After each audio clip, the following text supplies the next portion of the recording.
Салам алейкум, уважаемые телезрители! В эфире первый выпуск программы «Лезги Хабарар» – «Лезгинские новости».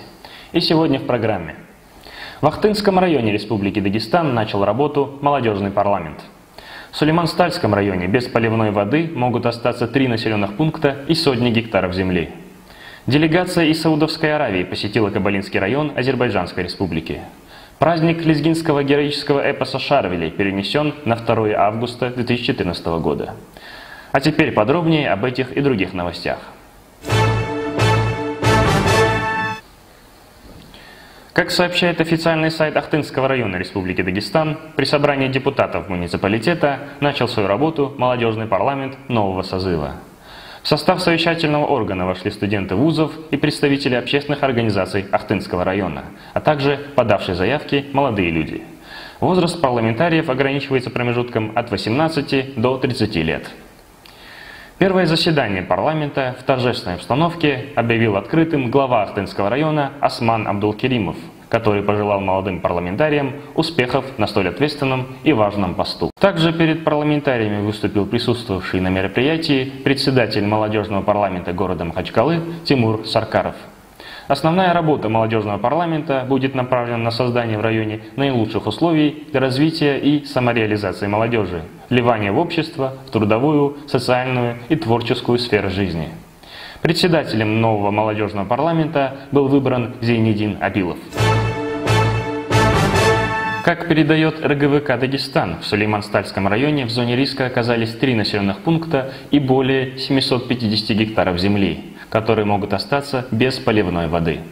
Сегодня специалисты пытаются снизить пропускную способность нитки сельскохозяйственного водовода. Проблема в том, что ответственные республиканские и федеральные службы вовремя не проводили работы по регулированию русла реки.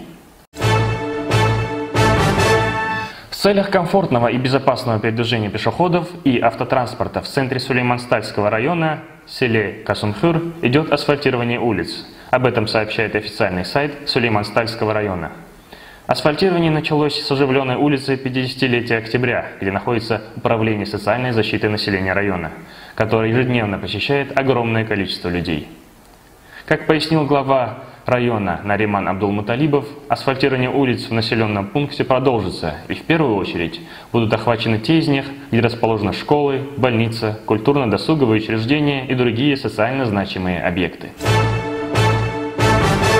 По информации официального сайта Кабалинского района Азербайджанской Республики, 7 июня в Кабалу прибыла делегация межпарламентской группы дружбы Королевства Саудовской Аравии и Азербайджанской Республики во главе с председателем Абдуллой ибн Мухаммедом Аль-Насыром. В ходе визита делегация близко ознакомилась с туристической инфраструктурой, производственными предприятиями, образцами историко-культурной и современной архитектуры. Также гости посетили историко-краеведческий музей района, где знакомились с историей и культурой Кабалы, бывшей в свое время столицей Кавказской Албании. Члены делегации в ходе визита также посетили мечеть города Кабала. 8 июня в столице Южного Дагестана, городе Дербенте, прошли фестиваль народного творчества и традиционной культуры «Дербент. Перекресток цивилизаций», фестиваль-выставка традиционной культуры «Голос вечности» и международный музыкальный фестиваль «Шелковый путь». Все эти мероприятия прошли в рамках ежегодного масштабного культурного проекта «Горцы». Как передает агентство РИА Дагестан, в празднике приняли участие фольклорные ансамбли со всего Дагестана. Кроме того, гостей ждала выставка-ярмарка изделий мастеров народных промыслов. Как передает официальный сайт Федеральной лезгинской национальной культурной автономии, традиционно высокое внимание было приковано к экспозиции Сулейман-Стальского района, которую представлял руководитель Центра возрождения народно-художественных промыслов Закир Ибрагимов, которому удалось возродить секреты древних лезгинских промыслов из пикской и калинской керамики. Информация официального сайта Дагуспаринского района. В администрации района состоялась встреча с профессором, членом правления Союза писателей Дагестана, заслуженным работником культуры Республики Дагестан Гаджи Гашаровым. Встреча была связана с жизнью и творчеством классиков дагестанской литературы Сулеймана Стальского, Махмуда Искаха Брасо, Анвара Аджиева. На встрече вспоминали творчество и деятельность поэтов, классиков дагестанской литературы. В официальном заявлении на сайте муниципалитета говорится: Сегодня, когда в России проходит год культуры, важно осмыслить и в полной мере осознать значимость творчества представителей дагестанской культурной элиты, создававших свои художественные произведения в разные периоды истории, еще раз воздать им должное, оценив огромный вклад в формирование нравственно-этических ценностей дагестанских народов. 4 июня в рамках Года культуры на базе драмтеатра имени Сулеймана Стальского в городе Дербенте состоялся творческий вечер известного и талантливого самодеятельного композитора Маины Абдулмуталибовой, сообщает официальный сайт Сулейман-Стальского района. В мероприятии, организованном главой города имамом Яралиевым, принимали участие известные композиторы Шервани Чалаев, Магомед Гусейнов, доктора наук, профессора Гамидуллах Магомедов, Гаджи Гашаров, Физудин Нагиев, поэты, писатели, журналисты, также делегации из городов и районов Южного Дагестана. Большая творческая делегация прибыла из Сулейман-Стальского района во главе с его руководством. На творческом вечере в адрес Маины Абдулмуталибовой звучали слова благодарности и восхищения, музыкальные поздравления и стихи. Как сообщает официальный сайт Исмаилинского района Азербайджанской Республики, 28 мая представители всех групп населения массово приняли участие в открытии кирпичного завода. На открытии выступил глава района Мирдамет Садигов, который пожелал работникам всех благ при умножении промышленных предприятий и учреждений в районе. Известный в республике предприниматель, хозяин завода Фахрадин Бахышев в своем выступлении выразил благодарность руководству за созданные условия, обстановку и атмосферу. По инициативе главы Ахтынского района Османа Абдулкеимова у въезда в район начаты работы по возведению въездной арки. Строители уже приступили к работам по закладке основания арки. По задумке авторов проекта, сама арка будет представлять собой металлическую конструкцию, обшитую композитом.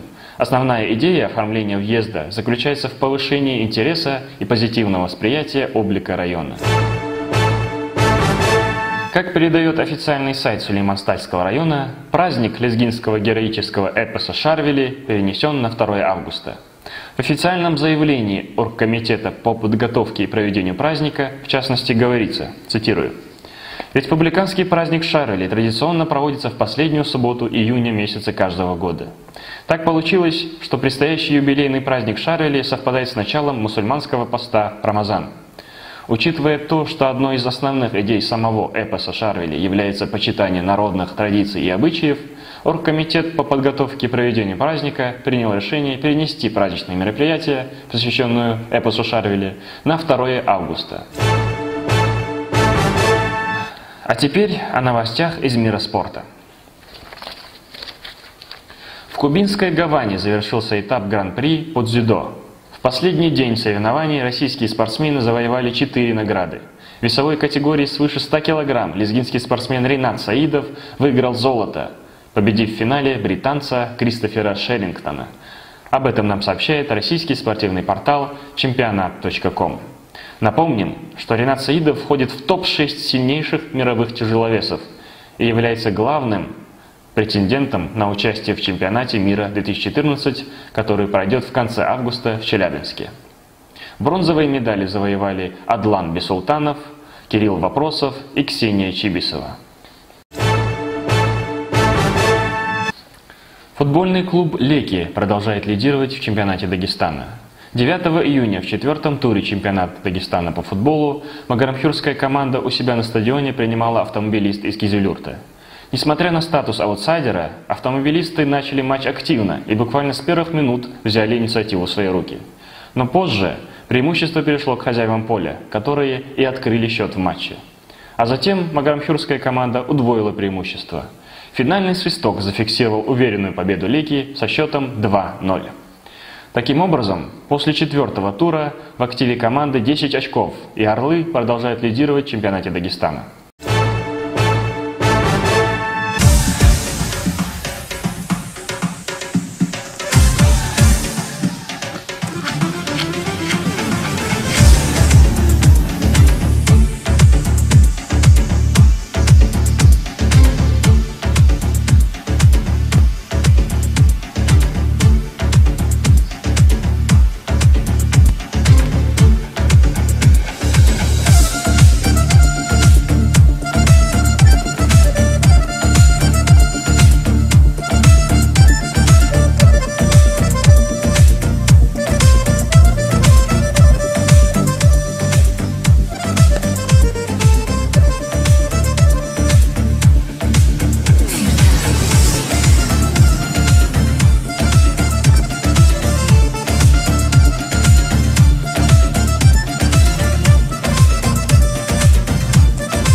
Следующий матч Леки проведет 21 июня. Это будет лезгинское дерби. На своем поле магарамкенцы примут ахтынский Ахцах. Начало матча в 16:00. 12 июня в Сулейманстальском районе состоялся турнир по волейболу среди местных команд, посвященный памяти Егибекова Велибега Егибековича, сообщили lezgisport.com в пресс-службе района. Всего в нем приняло участие 6 сборных команд сельских поселений района. По итогам игры первое место заняла сборная села Курхыр, второе – Касанхырской детско-юношеской спортивной школы, третье – села Винистал, четвертое – села Агастал. Команды-победители, а также отличившиеся игроки награждены ценными призами и подарками. На этом наш дебютный выпуск подошел к концу. Следите вместе с нами за последними событиями в жизни лезгинского народа. Всего вам доброго, салам алейкум.